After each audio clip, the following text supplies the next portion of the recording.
네, 반갑습니다. 대천중학교 학생 여러분, 기술과정 온라인 학습방에 오신 걸 환영합니다. 오늘은 재료에 의해 몇 번째 시간? 그렇죠. 세 번째 시간인데요. 선생님과 목재와 금속에 대해서 알아봤어요. 오늘은 가능하다면 이 신소재까지 나가고 싶은데, 만약 시간이 너무 길다면 이 부분도 나눠서 학습을 진행하도록 하겠습니다. 그러니까 오늘은 세 번째 시간 플라스틱의 특성과 이용에 대해서 배워보도록 할 거예요. 여러분들 플라스틱은 많이 들어봤는데 오늘은 교재에 나오는 내용이나 선생님이 설명하는 내용이 처음 들어보는 용어들이 굉장히 많이 등장을 할 거예요. 하지만 너무 어렵게만 생각하지 말고 선생님 수업을 들으면서 열심히 따라오시면 쉽게 이해할 수 있으니까 열심히 학습하시길 바라겠습니다. 그럼 본격적으로 수업 진행해 보도록 할게요. 첫 번째로 진행해야 될 것은 바로 플라스틱의 의미부터 뭔지 좀 알아보고 가야겠죠. 근데 여러분들은 플라스틱을 실생활에서 굉장히 많이 사용하고 있어요. 가장 대표적인 용어로 여러분들이 알고 있는 페트병. 이건 역시도 플라스틱이고, 그리고 일회용 뭐가 있죠? 그죠? 숟가락 등. 이런 것들이 있는데, 플라스틱은 사전적인 의미로 보면은 지금 원유를 정제해서 만든 합성 고분자 물질이에요. 사전적 용어는 굉장히 어렵죠. 이 원유라는 말도 완전 처음 들어보는 사람들도 있을 거고, 이 합성 고분자 물질이라는 것도 처음 들어보는 학생들도 많을 거예요. 합성 고분자는 뭐라고 하냐면, 분자량이 낮은 물질을 합성하여 분자량이 높은 물질로 만든 것을 바로 합성 고분자 물질이라고 해요. 모든 물체는 뭘로 구성이 되어 있죠? 그렇죠. 과학 시간에 배웠다시피 구성이 되어 있습니다. 그런데 그런 분자들이 굉장히 많이 모으고 엉켜 놓은 걸 합성 고분자라고 생각을 하시면 됩니다. 어떻게 이해가 조금 되시나요? 그리고 두 번째로 생성한 용어는 이 원유라는 건데, 원유는 여러분들이 실생활에서도 많이 사용을 하고 있어요. 여러분은 사용하지 않지만 아버님이 매일같이 사용하고 계실 겁니다. 바로 원유에서 나오는 여기 가솔린, 그리고 경유죠. 이거는 다른 말로 하면 휘발유가 되는 거고, 이거는 디젤이 되는 거예요. 그런데 이 원유는 여기서 등장한 이 두 가지를 만들어주는 바로 석유랑 같은 의미를 가진 단어입니다. 어떻게 조금 이해가 되시나요? 석유랑 원유랑은 같은 말이에요. 석유는 땅 속에 있는 자체의 이 화석 에너지를 칭하는 이름인데 그 가공하기 전 이름을 원유라고 하는 겁니다. 어떻게 이해가 조금 되시나요? 그러면 플라스틱은 궁극적으로 어디서 발생을 하는 걸까요? 그렇죠. 기본 재료인 원유가 필요해요. 원유를 가져와서 이런 식으로 다양한 우리 실생활에 사용하는 에너지들을 만들어준 다음에 남은 찌꺼기와 아니면 그리고 이 원유에서 나오는 다른 이제 조금 있으면 배울 건데 에탄올이라든지 그리고 에틸렌이라든지 이런 것들을 합성시켜서 만들어서 제작하는 게 바로 이 플라스틱이라고 생각을 하시면 됩니다. 조금 어렵죠. 그래도 여러분 이거는 꼭 좀 잘 기억을 해주세요. 플라스틱은 어디서 나온다? 그렇죠. 일단 석유, 원유를 정제해서 만드는 겁니다. 그럼 다음 장으로 넘어가 보도록 할게요. 플라스틱의 의미에 대해서 배워봤으니까 플라스틱이 어떤 특징을 가지고 있는지도 알아봐야겠죠. 이건 특성이기도 하지만 어떻게 보면 장점이라고 보시면 될 것 같아요. 우리가 플라스틱을 무분별하게 사용하고 있는 대표적인 이유들인 거죠. 첫 번째 이유부터 보면은 용도가 굉장히 다양해요. 여러분들이 지금 머릿속에 알고 있는 플라스틱만 봐도 피트병, 그죠? 숟가락, 그죠? 자동차, 그리고 또 뭐가 있을까요? 그리고 용기, 뭐 김치 담는 용기 이런 것들이겠죠? 그리고 콘센트. 지금 굉장히 조금 생각했는데도 이렇게 많은 것들이 나와요. 그래서 다양한 용도를 따라 사용할 수 있다는 거. 꼭 좀 기억을 좀 해주세요.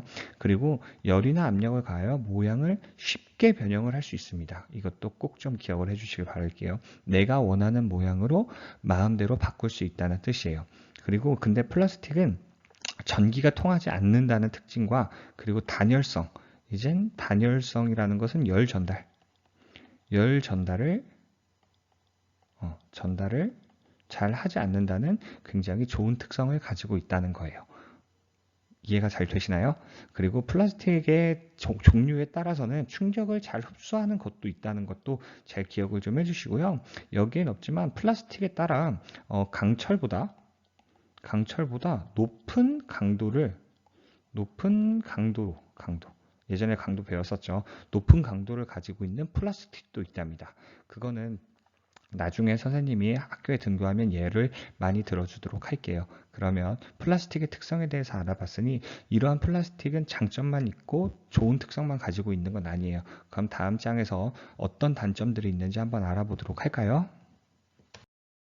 플라스틱의 다양한 장점들도 있지만 여러 가지 안 좋은 점들도 굉장히 많이 있답니다. 그런데 장점에 비해 단점은 책에 나와 있는 것들이 세 가지밖에 없고 그래서 선생님도 세 가지밖에 안 들고 오긴 했어요. 일단 대표적인 걸로는 표면에서 흠이 나기 쉽다는 단점이 있고요. 그리고 열에 굉장히 약하다는 단점이 있습니다. 그리고 마지막으로는 가장 중요한 단점이에요. 꼭 좀 기억을 해주셔야 되는데요. 환경오염의 원인이 됩니다. 이 플라스틱 같은 것들을 이제 소각이죠. 이제 불로 태우게 돼버리면 여기서 환경호르몬 물질이 굉장히 많이 나와요. 환경호르몬. 이런 물질들이 굉장히 많이 나와 보니까 이거는 플라스틱은 소각시킬 수가 없단 말이에요. 그래서 이것들은 재활용되거나 재활용할 수 없는 것들은 땅에 묻어야 되는데 근데 이 자연적으로 분해되는 속도가 약 100년 정도가 걸린다고 하네요. 그래서 무분별하게 일회용 플라스틱 제품을 사용하지 말라는 운동들이 등장을 하게 된 겁니다. 무슨 말인지 아시겠나요? 여러분들도 이 플라스틱이 굉장히 편리하고 좋지만 무분별하게 사용되는 건 조금 자제해주면 좋을 것 같아요. 아시겠나요? 그럼 다음 장으로 넘어갈게요. 플라스틱의 의미 그리고 장점과 단점까지 알아보고 왔는데 이러한 플라스틱들은 우리가 그냥 다 똑같이 사용하는 플라스틱이 아니라 열에 대한 성질 이거 꼭 좀 잘 기억을 해주세요. 열에 대한 성질에 따라 열 가소성 플라스틱과 열 경화성 플라스틱으로 나뉜다는 거예요. 이렇게 두 가지로.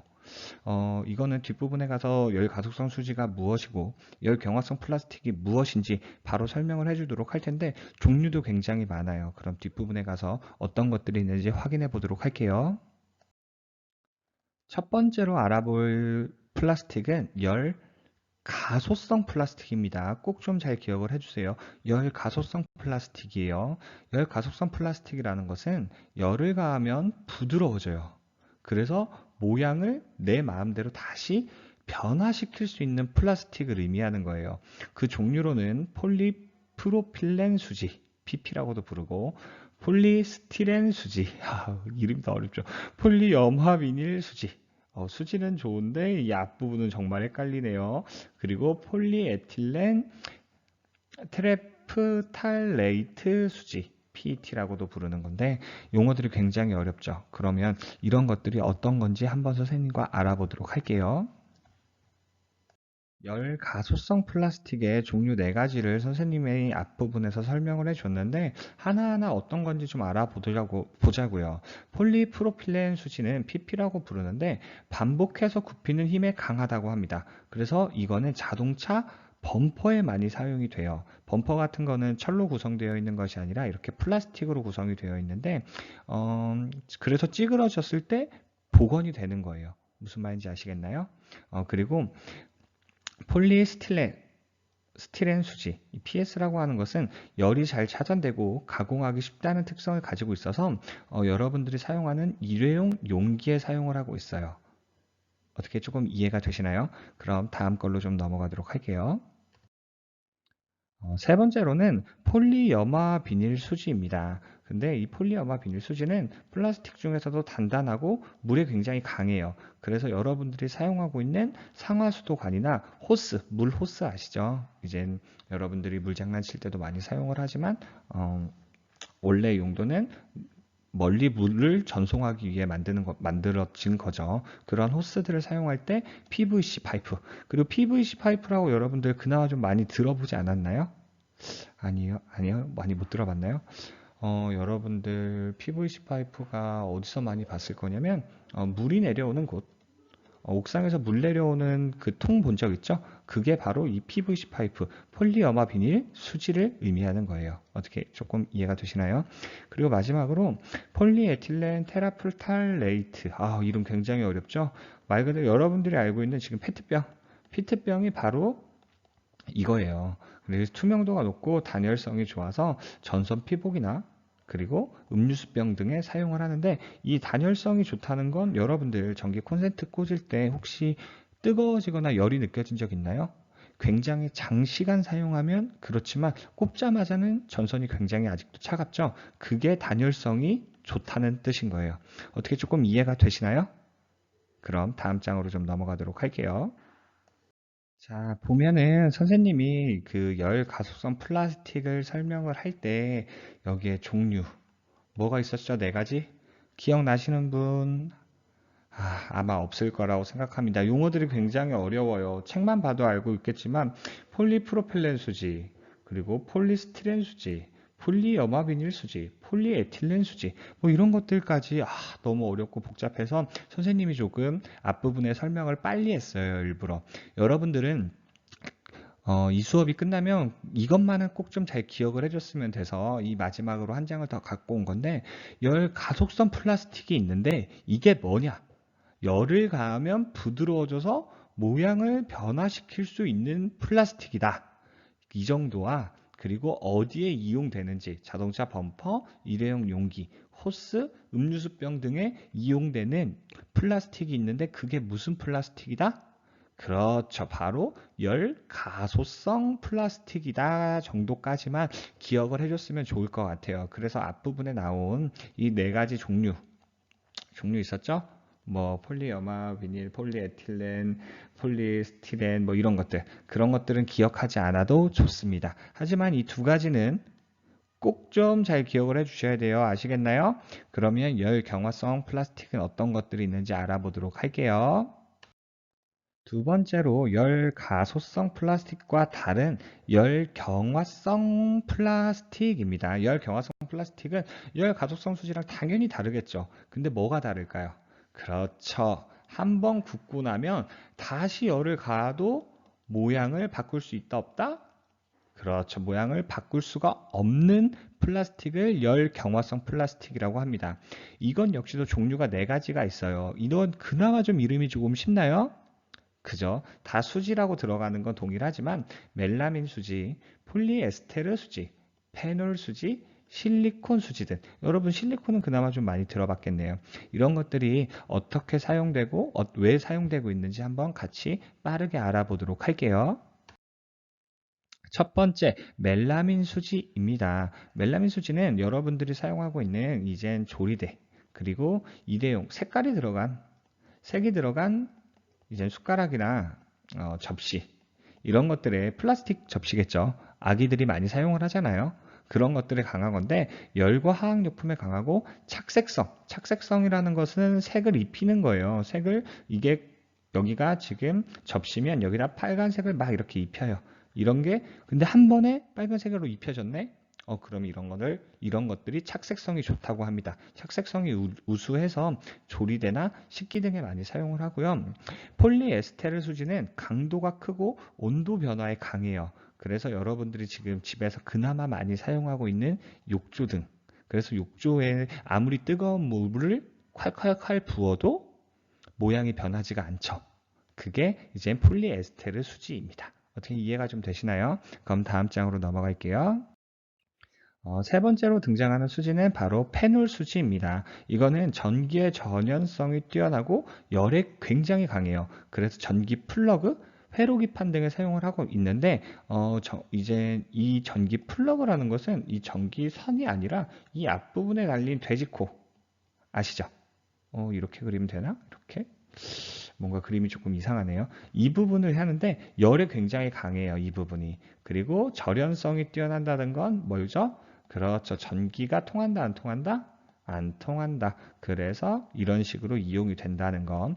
그리고 마지막으로 실리콘 수지는 물에 잘 견디고 전기 절연성이 또 우수해요. 그래서 접착제, 조리기구 등에 많이 사용을 하는데 조금 헷갈릴 수 있어요. 하지만 이 실리콘은 여러분들이 예전에 새롭게 등장한 실리콘 칼. 왜냐면 이거는 녹이 쓸지 않죠. 녹이 쓸지 않다. 철과 다르게. 그래서 사용을 하는 건데 헷갈릴 수 있지만 이건 역시도 동일하게 여러분들이 앞에서 설명했던 이것까지는 몰라도 좋지만 뭐가까지 기억을 해달라고요? 그렇죠. 어디에 이용이 되는지 그리고 열 경화성 플라스틱이 무엇인지까지만 기억을 해주시면 좋을 것 같습니다. 아시겠나요? 그럼 다음 장으로 넘어가도록 할게요. 열 경화성 수지 플라스틱을 설명을 끝내고 그냥 넘어가려고 했는데 마지막으로 비교 한번 해주는 게 조금 더 여러분들 이해가 도울 것 같아서 마지막으로 비교 한번 해줄게요. 플라스틱은 종류가 두 가지로 나뉩니다. 무슨 플라스틱과 무슨 플라스틱? 그렇죠. 열 가속성 플라스틱과 열 경화성 플라스틱으로 나뉩니다. 이 열 가속성 플라스틱은 열을 다시 가했을 때 모양이 변하는 거. 굉장히 간단하죠? 그럼 경화성 플라스틱은 뭘까요? 그렇죠. 열을 다시 가했을 때 모양이 변한다? 변하지 않는다? 그렇죠. 변하지 않고 그대로 있는 것들을 열 경화성 플라스틱이라고 하는 겁니다. 그래서 대표적인 걸로는 뭐가 있을까요?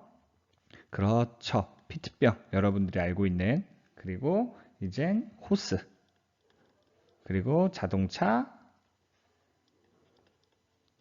범퍼. 이런 것들이 있고 열 경화성 플라스틱은 여러분들이 알고 있는 식기류 그리고 또 뭐가 있었죠? 그렇죠. 욕조 그리고 전기 플러그 그 등이 있다. 이 정도까지만 꼭 좀 기억을 해주시면 좋을 것 같아요. 아시겠나요? 그러면 플라스틱에 대한 설명은 여기서 마치고 다음 플라스틱에 대한 설명은 여기서 마치도록 하겠습니다.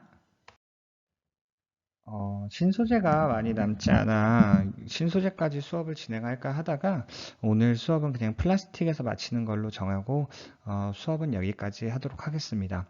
오늘 역시도 여기까지 학습해 주신 학생 여러분 너무나도 감사하고요. 선생님과 마지막으로 퀴즈 두 가지만 풀어보고 수업을 마무리해 보도록 할게요. 자, 첫 번째 문제입니다. 플라스틱은 전기가 잘 통하는 도체이다. 도체. 전기가 잘 통했었나요? 여러분 생각은 어떤가요? 선생님 수업을 잘 들었다면 전기가 잘 통하는지 안 통하는지 알 수 있겠죠? 그럼 다음 문제에 넘어가도록 할게요. 두 번째 문제입니다. 다음 설명에 해당하는 플라스틱은 무엇일까요? 자, 한번 볼까요? 열을 가하면 부드러워져서 모양을 변화시킬 수 있는 플라스틱을 의미한대요. 플라스틱의 종류는 두 가지가 있었던 것 같아요. 크게, 종류는 아까 8가지 정도가 있었지만, 크게는 몇 가지? 그렇죠. 두 가지가 있었던 거예요. 열 가고 열 경화였는데 이거 둘 중에 하나가 답이 될 것 같은데 어떤 걸까요? 정답은 과제방에 작성해서 올려주시면 감사하겠습니다. 오늘도 고생 많으셨어요. 모두 좋은 하루 보내요. 안녕.